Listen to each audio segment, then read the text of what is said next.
Xoş gördük, əziz dinləyicilər. Bilirsiniz ki, Azərbaycanın vurulan, Rusiya tərəfindən vurulan təyyarəsinin bir ili tamam oldu. Və bu bir il tamamında Azərbaycan tərəfi də, Azərbaycan hökuməti də gözləyirdi ki, məhz prezidentlərin düşənbə görüşündə, Vladimir Putinin və İlham Əliyevin düşənbə görüşündən sonra müəyyən bir isti münasibət və üzrə bənzər bir hadisə baş vermişdi və kompensasiyanın ödənilməsini Azərbaycan tərəfi gözləyirdi. Amma bir ili tamam olduqdan sonra 26-sı Azərbaycan xalqının da, Azərbaycan hökumətinin də gözləmədiyi bir hadisə baş verdi. Bu hadisə nədir? Bu gözlənilməz hadisə Rusiya İstintaq İdarəsinin, halbuki bu təyyarənin vurulması ilə bərabər aparılan bir istintaqa xitam verildi. Və xitam verilmə nə deməkdir? Yəni Rusiya bu məsələdə heç bir günahı yoxdur deyə ortaya qoyuldu. Bu məsələ xitam verildi və bu nədir? Bu əlbəttə ki, böyük bir hörmətsizliyi və böyük bir, necə deyərlər, Azərbaycan tərəfini də mütəəssir edən bir hadisədir ki, bu barədə Azərbaycan Xarici İşlər Nazirliyinin yaxşı bir açıqlaması vardı və bu açıqlamalarda bir neçə məsələyə toxunuldu və bu məsələyə də toxunulduqda bildirildi ki, biz bunu gözləmirdik və hər bir tərəfimiz halbuki dərin bir hüzün keçirdir ki, yəni bu açıqlama gözlənilmirdi və gözlənilirdi ki, düşənbədə keçirilən prezidentlərin danışıq ruhuna uyğun hər hansı bir kompensasiya veriləcək. Amma bununla bərabər həm də Xarici İşlər Naziri o suala da cavab verdi ki, Rus evi bundan sonra açılmayacaq.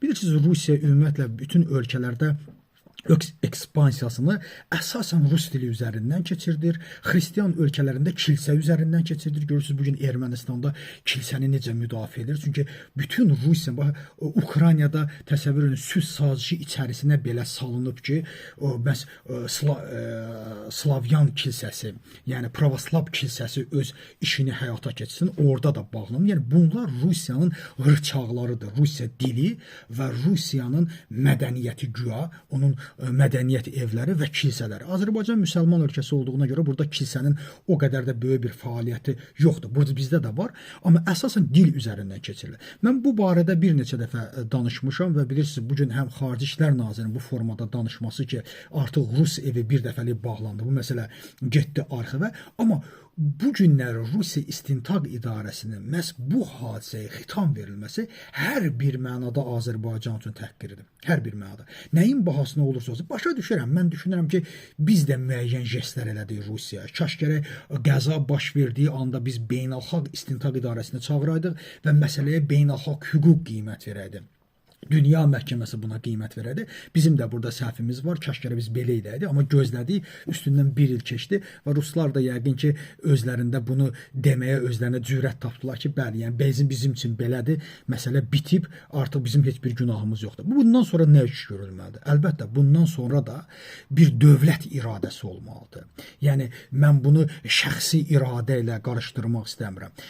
Dövlətlərdə şəxslərin iradəsi önəmli olmamalıdır. Bir dövlət iradəsi olaraq Azərbaycan hər bir zaman bunu Rusiyaya göstərməli və bunun da göstərilməsinə Rusiyaya mesajın ən gözəl vasitəsi, bir neçə dəfə demişəm, yenə deyirəm, Azərbaycanda Rus məktəblərinin azaldılmasıdır.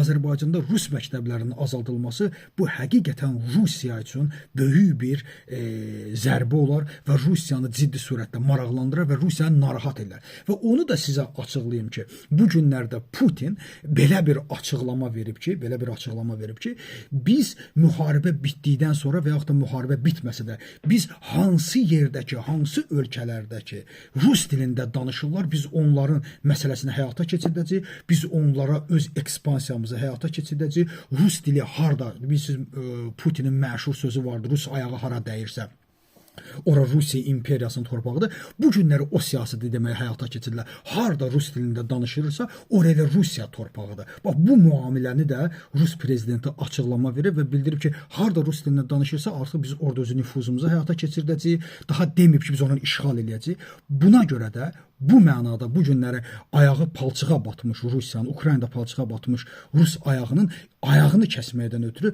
bu gün Azərbaycan hökuməti Azərbaycanda Rus dili məktəblərinin azaldılması proyektini həyata keçirməlidir. Burada mənasız diktələr, güya biz Rusiyaya nəsə eləyirik, güya biz Rusiyaya qarşı biz də öz tavrımızı göstəririk. Xeyr.